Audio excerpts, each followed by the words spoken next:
Welcome back everyone, welcome to civil service study. Next test पर आज ये है टेस्ट नंबर 50। ये टेस्ट सीरीज़ यूपी पीसीएस के लिए चल रही है और प्रैक्टिस करेंगे इसमें हम ज्योग्राफी के प्रश्नों पर।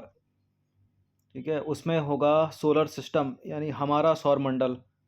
तो जितने भी प्रश्न बनते हैं इससे 23 से 24 प्रश्न इसमें हैं और इम्पॉर्टेंट है सारे के सारे। इन प्रश्नों की प्रैक्टिस करने के बाद सोलर सिस्टम से रिलेटेड कोई भी प्रश्न किसी भी एग्ज़ाम में गलत नहीं होगा। तो चलिए स्टार्ट करते हैं। बाकी प्लेलिस्ट इसकी बना रखी है, वहाँ पर आप टेस्ट नंबर 1 से लेकर 50 तक पहुँच सकते हैं। डिस्क्रिप्शन बॉक्स में लिंक है उसका। तो क्वेश्चन नंबर बना है, नीचे दो कथन दिए हैं, बताना कि इनमें से कौन सा करेक्ट होगा। देखिए, सूर्य के चारों ओर चक्कर लगाने वाले पत्थरों के छोटे छोटे टुकड़ों को उल्का पिंड कहते हैं और खुले आकाश में फैली एक छोर से दूसरी छोर तक चौड़ी सफ़ेद पट्टी जो कि लाखों तारों का समूह है उसको आकाशगंगा कहते हैं, यानी मिल्की वे। बिल्कुल ये करेक्ट है, दोनों के दोनों स्टेटमेंट। सी है इसका आंसर। देखिए, सूर्य के चारों ओर चक्कर लगाने वाले पत्थरों के छोटे छोटे टुकड़ों को उल्कापिंड कहते हैं और खुले आकाश में एक छोर से दूसरे छोर तक फैली चौड़ी सफ़ेद पट्टी जो कि एक चमकदार रास्ते की तरह दिखती है, यह लाखों तारों का समूह है। पट्टी आकाश गंगा कहलाती है और हमारा जो सौरमंडल है वो आकाश गंगा का ही एक भाग है। प्राचीन भारत में इसकी कल्पना आकाश में प्रकाश की एक बहती नदी से की गई थी और इस प्रकार इसका नाम आकाशगंगा पड़ा। लाखों आकाशगंगाएं मिलकर ब्रह्मांड का निर्माण करती हैं। ये जो टेस्ट सीरीज़ है इसकी आप फुल टेस्ट सीरीज़ प्राप्त कर सकते हो। ये नंबर इस पर कॉल या व्हाट्सअप करके सब्सक्राइब रखिएगा सिविल सर्विसेज स्टडी चैनल को। क्वेश्चन नंबर 2 पर आ जाइए। हमारा जो सोलर सिस्टम है, जो सौर मंडल है, उसका निर्माण कैसे होता है? ग्रह, उपग्रह, सूर्य, उल्कापिंड, किन किन से मिलकर होता है हमारे सोलर सिस्टम या सौर मंडल का निर्माण? ये सारे प्लैनेट्स हैं। ठीक है, तो ग्रह तो होंगे। इन ग्रह का जो चक्कर लगाएंगे, जैसे कि पृथ्वी का चक्कर कौन लगाता है? चंद्रमा लगाता है। चंद्रमा पृथ्वी का एक उपग्रह हो गया। सबसे ज़्यादा उपग्रह किसके हैं? वो शनि के हैं वर्तमान में, कभी बृहस्पति के हुआ करते थे। तो उपग्रह भी सोलर सिस्टम का निर्माण करते हैं और इनका सबका मुखिया सूर्य भी तो है, तो सूर्य भी हो गया। और बीच बीच में एस्टेरॉयड भी हैं, उल्कापिंड भी हैं। ठीक है, तो ये सभी के सभी सोलर सिस्टम का निर्माण करते हैं, सौरमंडल का निर्माण करते हैं। तो डी है इसका आंसर। देखिए, 8 ग्रह, एक हो गया सूर्य सोलर सिस्टम का मुखिया, और उपग्रह तथा कुछ अलग खगोलीय पिंड जैसे कि क्षुद्र ग्रह और उल्कापिंड मिलकर सौरमंडल का निर्माण करते हैं और उसे हम सौर परिवार का नाम देते हैं, जिसका मुखिया कौन है? सूर्य है। क्वेश्चन नंबर 3 पर आ जाइए। नीचे दिए गए कथन कारण पर विचार करेंगे। यह है कथन, यह है कारण। विशेषता मतलब व्याख्या करेगा तो ए आंसर है, व्याख्या नहीं करेगा तो बी आंसर है। कोई सही गलत होगा तो सी और डी में से आंसर दिया जाएगा, जैसे कि आपने देखा होगा इस तरह के प्रश्नों को। कथन क्या है? पृथ्वी से हमें चंद्रमा का केवल एक ही भाग दिखाई देता है। ठीक है, चंद्रमा का एक ही भाग दिखाई देता है। क्यों होता है ऐसा? कारण है इसका, चंद्रमा के द्वारा पृथ्वी का एक चक्कर पूरा करने में लगने वाला समय अपने अक्ष पर एक चक्कर पूरा करने में लगने वाले समय से अधिक है। ठीक है, चंद्रमा के द्वारा पृथ्वी का एक चक्कर पूरा करने में लगने वाला समय अपने अक्ष पर एक चक्कर पूरा करने में लगने वाले समय से अधिक नहीं है, बल्कि बराबर है। बराबर है तभी तो दिखाई देता है, क्योंकि साथ साथ घूमता रहता है अर्थ के। तो दूसरा वाला तो स्टेटमेंट गलत है, यानी ना ए हो सकता है ना बी हो सकता है, क्योंकि ए बोल रहा था कथन और कारण दोनों सही हैं, व्याख्या भी करता है ये इसकी। ए और आर दोनों सही हैं लेकिन व्याख्या नहीं करता है। लेकिन दूसरा वाला स्टेटमेंट तो गलत है, कारण तो गलत है, तो इसका आंसर हो जाएगा कथन सही है, कारण गलत है, यानी सी। देखिए, चंद्रमा पृथ्वी का एक चक्कर पूरा करने में लगभग 27 दिनों का समय लेता है और लगभग इतने ही समय में यह अपने अक्ष पर एक चक्कर भी पूरा करता है। अतः चंद्रमा के द्वारा पृथ्वी का एक चक्कर पूरा करने में लगने वाला समय अपने अक्ष पर एक चक्कर पूरा करने वाले लगने वाले समय के बराबर है, अधिक या कम नहीं है। इसलिए गलत है दूसरा स्टेटमेंट। इसके परिणाम स्वरूप पृथ्वी से हमें चंद्रमा का केवल एक ही भाग दिखाई देता है। तो दूसरा वाला हो गया इनकरेक्ट, पहला वाला हो गया करेक्ट। क्वेश्चन नंबर 4, दो स्टेटमेंट वाला सत्य कथन की पहचान करनी है। उपग्रह अपने ग्रहों की परिक्रमा करते हैं, साथ ही सूर्य की भी परिक्रमा करते हैं। पृथ्वी के उपग्रह चंद्रमा का व्यास पृथ्वी के व्यास से आधा है। आधा है, आधे से भी कम है। देखिए ये है पृथ्वी। पृथ्वी खुद भी घूम रही है और घूमते घूमते सूर्य का चक्कर भी लगा रही है। अब इसका जो सैटेलाइट है चंद्रमा, ये भी तो साथ साथ घूम रहा है, और जब पृथ्वी घूमेगी तो ये भी इसकी परिक्रमा कर लेगा।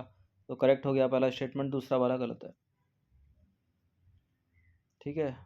देखिए उपग्रह को अंग्रेजी में बोलते हैं सैटेलाइट, जिसका अर्थ होता है साथी या सहचर। और अपने नाम को सार्थक करते हुए उपग्रह अपने ग्रहों की परिक्रमा करते हुए सूर्य के इर्द गिर्द भी चक्कर लगाते हैं। हमारी पृथ्वी के पास केवल एक ही उपग्रह है, वो है चंद्रमा। इस पर अभी गया है चंद्रयान 3, साउथ पोल पर लैंड किया है। इसका व्यास जो है वो पृथ्वी के व्यास का केवल 1/4 है, आधा नहीं है। और यह इतना बड़ा इसलिए प्रतीत होता है क्योंकि यह हमारे ग्रह से अन्य खगोलीय पिंडों की अपेक्षा क्या है, नियरेस्ट है, नज़दीक है, तभी तो कम समय में चला गया चंद्रयान 3।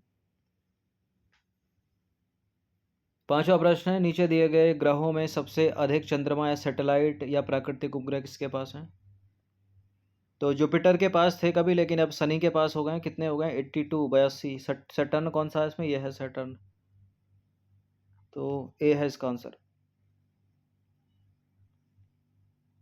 देखिए 20 नए उपग्रह की खोज के बाद अब शनि ग्रह के पास 82 उपग्रह हो गए। शनि अब सौरमंडल का सबसे अधिक उपग्रह या सैटेलाइट वाला ग्रह हो गया है। और इस खोज के पहले तक सौरमंडल में सबसे अधिक उपग्रह किसके पास थे? जुपिटर के पास थे, बृहस्पति के पास थे। और शनि के खोजे गए 20 नए उपग्रह माइनस्कूल हैं, और इनका अधिकतम व्यास जो है वो लगभग 5 किलोमीटर है। और शनि के 20 नए उपग्रहों में से 17 उपग्रह ग्रह के विपरीत या प्रतिगामी दिशा में परिक्रमण कर रहे हैं। इसके अतिरिक्त मंगल के पास 2 हैं और यूरेनस के पास 27 उपग्रह हैं, और पृथ्वी के पास 1 है। शुक्र के पास एक भी नहीं है। ठीक है, शुक्र के पास एक भी नहीं है, मरकरी के पास भी एक भी नहीं है।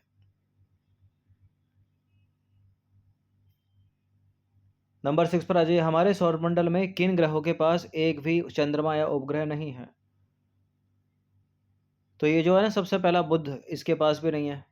इसके बाद जो है ना ये शुक्र, इसके पास भी नहीं है।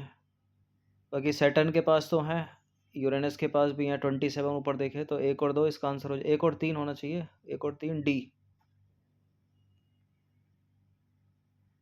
देखिए हमारे सौरमंडल में बुध यानी मरकरी और शुक्र यानी वीनस के पास कोई भी उपग्रह या चंद्रमा या प्राकृतिक उपग्रह नहीं है या सैटेलाइट।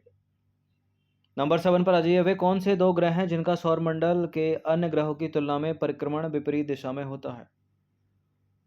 जैसे सूर्य के चारों ओर जो पृथ्वी है वो एंटी क्लॉकवाइज घूमती है, लेकिन ये जो 2 ग्रह हैं ये क्लॉकवाइज घूमते हैं।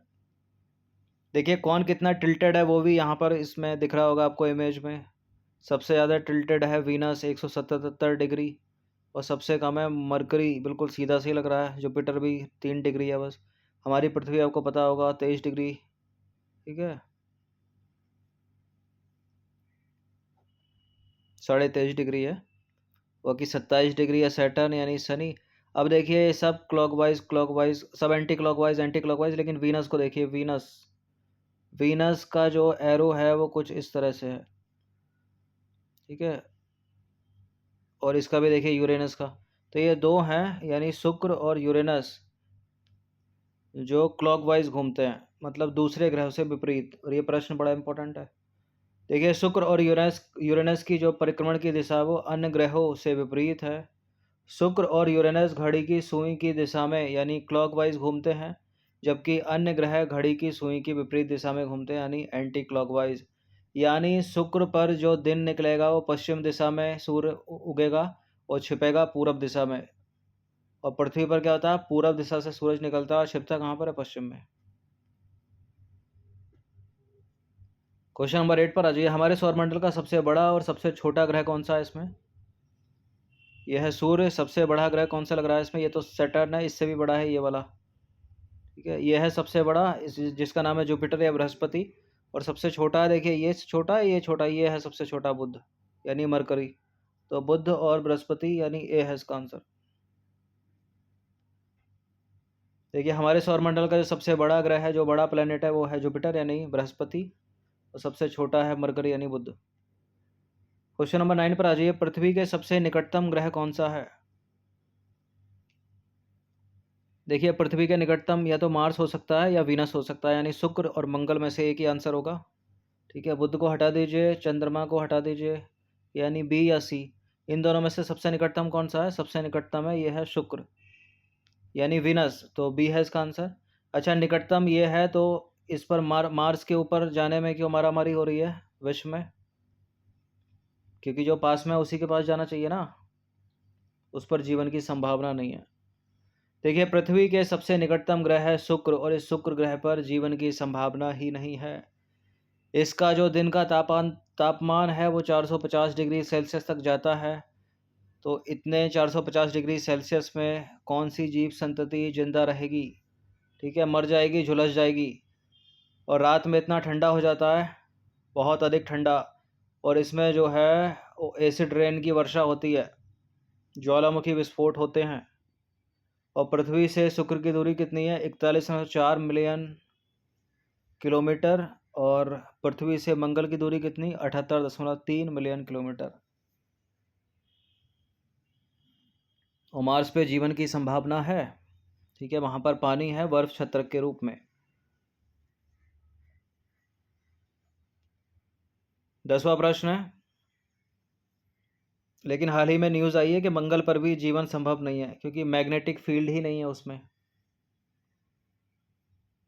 चलिए, लेकिन इसका उपचार किया जा सकता है, मैग्नेटिक फील्ड जो है वो बनाया जा सकता है। क्वेश्चन नंबर 10 पर आ जाइए। किस ग्रह की आकृति और आकार लगभग पृथ्वी के ही समान है? तो पृथ्वी तो ये रही, इसके समान कौन सा दिख रहा है इसमें? यही दिख रहा है, शुक्र। इसी शुक्र ग्रह को पृथ्वी का जुड़वा बहन भी कहा जाता है, तो वीनस है इसका आंसर। देखिए, शुक्र को पृथ्वी का जुड़वा ग्रह, जुड़वा बहन, ये सब मानते हैं, और इसका आकार और आकृति लगभग पृथ्वी के ही समान है। तो सब कुछ समान है तो क्यों नहीं जाते इस पर? ठीक है, क्योंकि जीवन की संभावना नहीं है। क्वेश्चन नंबर 11 पर आ जाइए। सौरमंडल के ग्रह जो सूर्य का चक्कर लगाते हैं, उनके रास्ते किस आकार में फैले हैं? वृत्ताकार यानी सर्कुलर, दीर्घ वृत्ताकार यानी एलिप्टिकल, और लघु वृत्ताकार यानी माइक्रो सेलुलर सर्कुलर? निश्चित नहीं है, इसका आंसर है दीर्घ वृत्ताकार, एलिप्टिकल, बी। देखिए, सौरमंडल के जो सभी 8 ग्रह हैं वो एक निश्चित पथ पर सूर्य का चक्कर लगाते हैं। इनके जो रास्ते हैं वो एलिप्टिकल हैं, यानी दीर्घ वृत्ताकार हैं। और ये कक्षा जो है, ये कक्षा कहलाती है, मतलब ऑर्बिट कहलाते हैं ये रास्ते।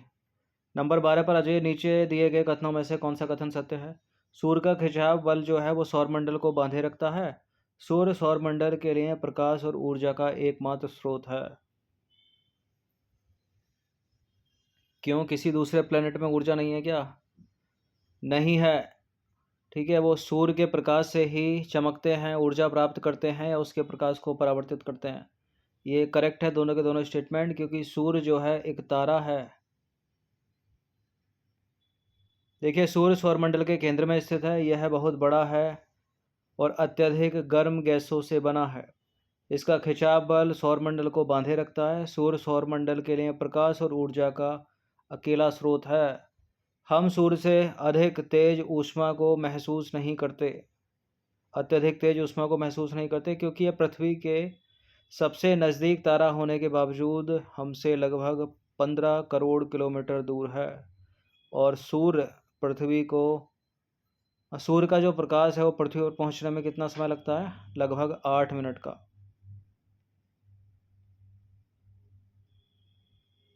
ये सारे इंपॉर्टेंट प्रश्न हैं। क्वेश्चन नंबर 13 पर आ जाइए। निम्नलिखित में से कौन से खगोलीय पिंड हैं? चंद्रमा, उल्कापिंड, पृथ्वी, सूर्य? सारे ही हैं ये खगोलीय पिंड तो। ठीक है, सन भी है, मून भी है, उल्कापिंड भी है, अर्थ भी है। तो चंद्रमा हो गया, सूर्य हो गया, पृथ्वी हो गई, उल्कापिंड हो गया, तथा वे सभी वस्तुएं जो रात के समय आसमान में चमकती हैं उल्कापिंड कहलाती हैं, यानी जितने भी स्टार्स। क्वेश्चन नंबर 14 पर आ जाइए। नीचे दिए गए कथनों में से कौन सा कथन सत्य है? अंतरिक्ष से देखने पर पृथ्वी हरे रंग की दिखाई देती है, और पृथ्वी का हरा रंग हमें यहाँ के वनों के कारण दिखाई देता है। देखिए, अंतरिक्ष से देखने का पृथ्वी नीले रंग की दिखाई देती है, हरे रंग की नहीं। और हरा रंग वनों के कारण नहीं, मतलब वो नीला रंग जो है, जो 70% पानी है ना पृथ्वी पर, उसी की वजह से दिखाई देता है। तो दोनों के दोनों जो है इनकरेक्ट हैं, ये स्टेटमेंट डी है इसका आंसर। अंतरिक्ष से देखने के बाद पृथ्वी जो है वो हरे नहीं बल्कि नीले रंग की दिखाई देती है, क्योंकि पृथ्वी की 2/3 सतह पानी से ढकी हुई है, इसलिए इसे ब्लू प्लेनेट कहते हैं, नीला ग्रह, ना कि हरा ग्रह। 15वां प्रश्न है, हमारे सौरमंडल में सूर्य से सबसे दूर कौन सा ग्रह अवस्थित है? तो यह है सन, और सबसे पास है मरकरी, और सबसे दूर कौन सा होगा? ये होगा यूरेनस। हाँ, नेपच्यून, नेपच्यून। ठीक है, प्लूटो तो था, प्लूटो को ग्रह की श्रेणी से हटा दिया गया, तो सबसे दूर है नेपच्यून यानी वरुण। देखिए, सूर्य से दूरी के क्रम में हम देखें तो सबसे पहले आ जाएगा बुध, ठीक है, यानी मरकरी, मरकरी के बाद वीनस, वीनस के बाद अर्थ, अर्थ के बाद है जुपिटर, मार्स, मार्स, मार्स के बाद है जुपिटर, जुपिटर के बाद है सैटर्न, सैटर्न के बाद है यूरेनस, और फिर है नेपच्यून। ठीक है, यानी बुध, शुक्र, पृथ्वी, मंगल, बृहस्पति, शनि, यूरेनस और नेपच्यून। और 2016 में जो है प्लूटो था, प्लूटो को लेकिन ग्रह की श्रेणी से हटा दिया गया, उसको बौना ग्रह मान लिया गया अब। तो सौरमंडल में वर्तमान में 8 ही ग्रह हैं। 2006 से पहले 9 काउंट होते थे। सौरमंडल में किन दो ग्रहों के बीच क्षुद्र ग्रह पट्टी पाई जाती है, यानी एस्टेरॉयड बेल्ट पाई जाती है? ये बड़ा ही मोस्ट इंपॉर्टेंट क्वेश्चन है, बहुत बार एग्जाम में पूछा गया है, यूपीएससी सिविल सेवा तक में पूछा गया है। जो एस्टेरॉयड बेल्ट है या क्षुद्र ग्रह पट्टी है, वो पाई जाती है मंगल और बृहस्पति के बीच, यानी मार्स और जुपिटर के बीच पाई जाती है वो, ये जो दो प्लेनेट हैं इनके बीच में। तो डी है इसका आंसर। देखिए, तारों, ग्रहों और उपग्रहों के अतिरिक्त असंख्य छोटे पिंड सूर्य के चारों ओर चक्कर लगाते हैं। इन पिंडों को क्षुद्र ग्रह कहते हैं। ये मंगल और बृहस्पति की कक्षाओं के बीच पाए जाते हैं। वैज्ञानिकों के अनुसार क्षुद्र ग्रह ग्रह के ही भाग हैं जो बहुत वर्ष पहले विस्फोट के बाद ग्रहों से टूटकर अलग हो गए। क्वेश्चन नंबर 17 पर आ जाइए। नीचे दिए गए कथन और कारण पर विचार करेंगे। कथन क्या है? बुध का सूर्य के चारों ओर परिक्रमण काल सौर मंडल के सभी ग्रहों में सबसे कम है। ठीक है, बुध का सूर्य के चारों ओर जो परिक्रमण काल है, जो दूसरे प्लेनेट हैं उन प्लेनेट में सबसे कम है, यानी सबसे कम समय में वो सूर्य का चक्कर लगा लेता है। इसका कारण क्या है? इसका कारण है बुध सूर्य के सबसे नज़दीक ग्रह है, यानी मरकरी की बात हो रही है, यही कारण है। बिल्कुल, ये पास में है तो चक्कर लगा लेता है सबसे पहले, मात्र 88 दिन में। ठीक है, एक चक्कर पूरा कर लेता है, जो पृथ्वी 365 दिन में लगाती है। तो बिल्कुल कथन कारण दोनों सही हैं, ये व्याख्या भी कर रहा है, इसकी एक्सप्लेन भी कर रहा है, तो ए है इसका आंसर। देखिए, जितने समय में कोई ग्रह सूर्य के चक्कर लगाता है उसे ग्रह का परिक्रमण काल कहते हैं। परिक्रमण काल का वर्ग सूर्य से दूरी के घन के समानुपाती होता है, इसलिए सूर्य से अधिक दूरी वाले ग्रह का परिक्रमण काल अधिक और कम दूरी वाले ग्रह का परिक्रमण काल कम होगा। और बुध जो है, बुध ग्रह का परिक्रमण काल सबसे कम होता है, यानी 88 दिन में सूर्य का एक चक्कर पूरा कर लेता है, क्योंकि बुध सौरमंडल में जो है सूर्य के सबसे नज़दीक का ग्रह है। क्वेश्चन नंबर 18 पर आ जाइए। नीचे दिए गए ग्रहों में किन ग्रहों को आउटर प्लैनेट्स कहते हैं, यानी बाह्य ग्रह किन किन को कहते हैं? देखिए, इनर प्लैनेट तो ये हो गए जो सूर्य के नज़दीक हैं, यानी बुध, शुक्र, पृथ्वी और मंगल, यानी मरकरी, वीनस, अर्थ और मार्स, ये इनर प्लैनेट हैं। और बाकी जो बचे ये चार, जैसे कि जुपिटर हो गया, सैटर्न हो गया, यूरेनस, नेपच्यून, यानी बृहस्पति, शनि, अरुण, वरुण, ये जो हैं ये आउटर प्लैनेट हैं। तो बृहस्पति, शनि, अरुण, वरुण, ये चारों के चारों आउटर प्लैनेट हैं, यानी बाह्य ग्रह हैं।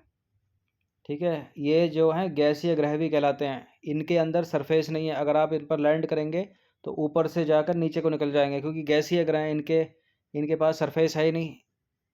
ठीक है, ये चट्टानी ग्रह कहलाते हैं चारों, इनके पास चट्टान है, लेकिन जीवन की संभावना कहाँ पर है? अभी तो पृथ्वी में ही है केवल, और फिर मार्स पर बताई जा रही है। बाकी मरकरी तो बिल्कुल सूर्य के नज़दीक है, तो वो तो एक तरह से छोटा सा सूर्य हो गया जलता हुआ। तो डी है इसका आंसर। और शुक्र तो 450 डिग्री सेल्सियस का टेम्परेचर रहता है और एसिड रेन की वर्षा होती रहती है, इस पर जीवन संभव है ही नहीं। देखिए बाह्य ग्रह जो है वो सूर्य से बहुत दूर हैं तथा बहुत बड़े हैं आकार में।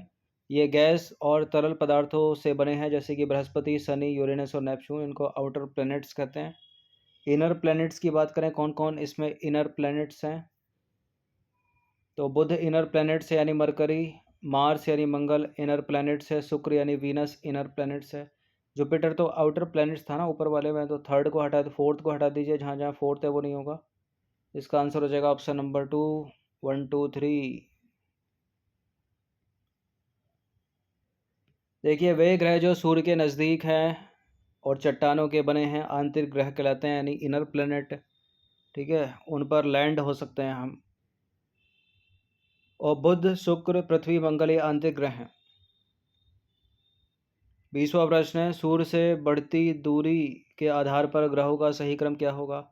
तो यह है सन के बाद आएगा यहाँ पर मरकरी यानी बुध, उसके बाद आएगा शुक्र, फिर आएगी पृथ्वी, फिर आएगा मंगल, बृहस्पति, शनि, यूरेनस, नेपच्यून। तो बुध, शुक्र, पृथ्वी, मंगल, बुध, शुक्र, पृथ्वी, मंगल, डी वाला सही होना चाहिए। देखिए सूर्य के दूरी के क्रम में जो देखें हम, तो सबसे पहला बुध यानी मरकरी, शुक्र यानी वीनस, पृथ्वी यानी अर्थ, मंगल यानी मार्स, बृहस्पति यानी जुपिटर, सैटर्न शनि, ठीक है, उसके बाद यूरेनस यानी अरुण, फिर नेपच्यून यानी वरुण। क्वेश्चन नंबर 21 पर आ जाइए, निम्नलिखित पर विचार करेंगे। पृथ्वी एक ग्रह है तथा यह अपना संपूर्ण प्रकाश एवं ऊष्मा सूर्य से प्राप्त करती है। बिल्कुल करती है, और किससे प्राप्त करेगी? दूसरे भी तो ग्रह सूर्य से प्राप्त करते हैं। पृथ्वी सूर्य से दूरी के हिसाब से चौथा और आकार में तीसरा सबसे बड़ा ग्रह है। देखिए सूर्य से दूरी के क्रम में तो पृथ्वी तीसरा है भाई, ऊपर देख लो डायग्राम को। ठीक है, 1 2 3, तो तीसरा यहाँ चौथा लिखा है और आकार में जो है वो पांचवा है। तो गलत है दूसरा स्टेटमेंट, केवल पहला वाला ही करेक्ट है।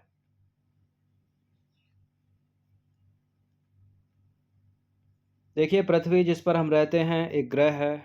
यह अपना संपूर्ण प्रकाश और ऊष्मा सूर्य से प्राप्त करती है और पृथ्वी के सबसे नज़दीक का तारा है, ठीक है, सूर्य। और पृथ्वी को बहुत अधिक दूरी से देखने पर यह चंद्रमा की तरह चमकती हुई प्रतीत होती है। सूर्य से दूरी के क्रम में देखें तो पृथ्वी तीसरा ग्रह है और आकार में पांचवा। तो ये चीज़ें हैं, याद रखना इनको। क्वेश्चन नंबर 22 पर आ जाइए। अंतरिक्ष से संबंधित अर्शा मेजा या विग वियर का संबंध किससे है? सौर मंडल से, नक्षत्र मंडल से, क्षुद्र ग्रह समूह या इनमें से कोई नहीं? विग वियर ये संबंधित है कॉन्स्टलेशन से, यानी नक्षत्र मंडल बी। अर्शा मेजर या बिग बियर एक प्रकार के नक्षत्र मंडल हैं। बहुत आसानी से पहचान में आने वाला नक्षत्र मंडल सप्तऋषि यानी सप्त तारों का समूह नक्षत्र मंडल अर्शा मेजर का भाग है। क्वेश्चन नंबर 23 आ जाइए। तारों के विभिन्न समूह के द्वारा बनाई गई विविध आकृतियां क्या कहलाती हैं? आकाशगंगा, एंड्रोमिडा, सौर मंडल, नक्षत्र मंडल। तारों के विभिन्न समूह के द्वारा, ये वन वर्ड्स भी है इंग्लिश ग्रामर में। नक्षत्र मंडल, डी है इसका आंसर। देखिए रात्रि में आसमान की ओर देखते समय तारों के विभिन्न समूह के द्वारा बनाई गई आकृतियां दिखाई देती हैं, इन्हीं को बोलते हैं नक्षत्र मंडल, कॉन्स्टलेशन। क्वेश्चन नंबर 24 पर आ जाइए। किन पिंडों को तारा कहते हैं जो आकार में बहुत बड़े हैं, जिनके पास अपनी ऊष्मा तथा प्रकाश होता है, जिनके पास अपनी ऊष्मा और प्रकाश नहीं होता, जो अपने अक्ष में घूमते हुए दूसरे पिंडों की परिक्रमा करते हैं? अपने अक्ष में घूमते हुए दूसरे पिंडों की परिक्रमा करते हैं, तो ये तो उपग्रह हो गए, सैटेलाइट हो गए। जिनके पास अपनी ऊष्मा तथा प्रकाश नहीं होता, तो सारे ग्रह, सारे उल्कापिंड, इन सब के पास, किसी के पास भी खुद का प्रकाश नहीं होता, केवल तारों के पास खुद का प्रकाश होता है। जैसे कि सूर्य एक तारा है, तो जिनके पास अपनी ऊष्मा तथा प्रकाश होता है वो तारे कहलाते हैं, स्टार कहलाते हैं। यानी जैसे सूर्य जो आकार में बड़े होते हैं, तो बड़े तो ग्रह भी होते हैं, सूर्य भी बड़ा है, तो ये एक्सप्लेनेशन ठीक नहीं है। ठीक यही है, खुद की ऊष्मा खुद का प्रकाश। तो बी है इसका आंसर। देखिए, कुछ खगोलीय पिंड आकार में बड़े तथा गर्म होते हैं। ये गैसों से बने होते हैं। इनके पास अपनी ऊष्मा तथा प्रकाश होता है। तो सही डेफिनेशन इसी लाइन में है। जिसको वे बड़ी मात्रा में उत्सर्जित करते हैं, इन खगोलीय पिंडों को कहते हैं तारा, स्टार्स। और सूर्य भी एक तारा है। हमारे सौरमंडल में किसी भी ग्रह का अपना कोई प्रकाश या ऊष्मा नहीं है उसके पास। सभी ग्रह सूर्य के प्रकाश से ही चमकते हैं, रोशनी को परिवर्तित करते हैं और ऊष्मा प्राप्त करते हैं। और चंद्रमा भी सूर्य से जो ऊष्मा आ रही है उससे ही चमकता है। तभी पृथ्वी पर जो है, जो छाया रहती है चंद्रमा की, जो रोशनी रहती है, वो जो परावर्तित कर रहा है सूर्य को, वही रहती है।